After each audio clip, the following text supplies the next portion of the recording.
So day 4 na nga pala to ng ating restoration ng Honda TMX 155. Akala ko nga ay tapos na tayo sa pag-i-strip soil ng day 3. Kaso nabanggit pala ng may-ari na ipapasabay din niya ang kanya rear shock. Dahil nga daw wala pa sa budget niya itong rear shock. Tsaka na lang daw niya ito papalitan pag nagka-budget na. Dahil unahin muna daw niya yung mga importanteng pyesa. At dito naman ay nauna ng pumesto si George. Dahil umpisahan na nga namin ang pagliliya. Ang una ko nga binanatan dito ay yung dalawang panel. Ginamitan ko na nga pala ito kaagad ng 1,000 na liya. At dahil medyo pino na rin ito kaya 1,000 na kaagad ang ginamit ko. Sinasabayan nga pala namin ng tubig pag nagliliya kami para hindi maging matakaw sa liya at mas maging maayos ito. Pagkatapos ko nga liyahin itong dalawang panel ay binanlawan ko na. At kung mapapansin nyo nga dyan si George ay ginawa pa niya microphone ng kanyang rear shock. Habang pakanta-kanta nga siya ay kinuha ko na ang dalawang tapalodo. Dahil ito nga susunod ko liliyahin. Inuna ko na nga muna pala yung panlikod. Tapos isinunod ko na nga pala dito ang front shock. At si George naman ay tinuloy niya liyahin yung tapalodo sa harap. At sabi ko nga sa kanya ay pakaliyahin niya yung part na may kalawang. At ang sabi nga niya ay basic lang daw sa kanya ito. At ako naman ay kinuha ko na ang swing arm. Dahil ito naman ang babanatan ko. At isa nga pala ito sa nagpahirap sa amin. Dahil sobrang kapal ng pintura nito nung una. Kaya medyo mahirapan din ako sigurado dito sa pagliliya. At mukhang sineryoso ko dito ang pagliliya. Dahil di ko na malayan ang oras, lunchtime na pala. Kaya kakain muna ang mga George. Walang kamatayan tilapia nga pala ang ulam namin. At pritong talong na may suka at bagoong. Napakasarap ng ulam namin. Pero mas masarap daw sila George. Mas masarap daw sila magmahal. Kaso nga lang ay walang nagmamahal.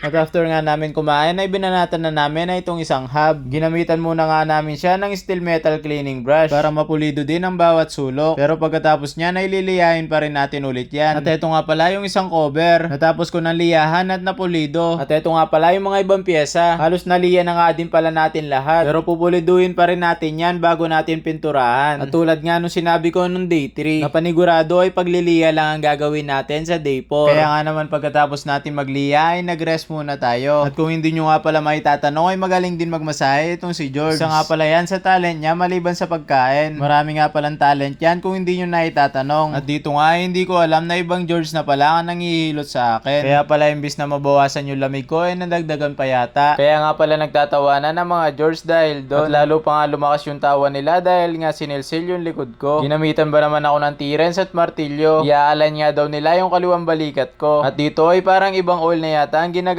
ni George. Pinagpalitan na langis pa yata ang inilagay niya sa likod ko. Pero ito nga pala yung pinakamasarap na part. Pinatunog niya yung mga buto ko. At ang kaso nga lang ay parang nalusaw yata ang mga buto ko. Dahil sa sobrang bigat ni George. 200 kilos yata yan kung di ako nagkakamali. Zeno oil lang daw ang malakas, sabi ni George. At pagkatapos nga ako hilutin ni George ay nanumbalik ang lakas ko. Napapush up pa ako dito ng ilang beses. At may kasama pang palakpak. Iba ka talaga, Paps Bray.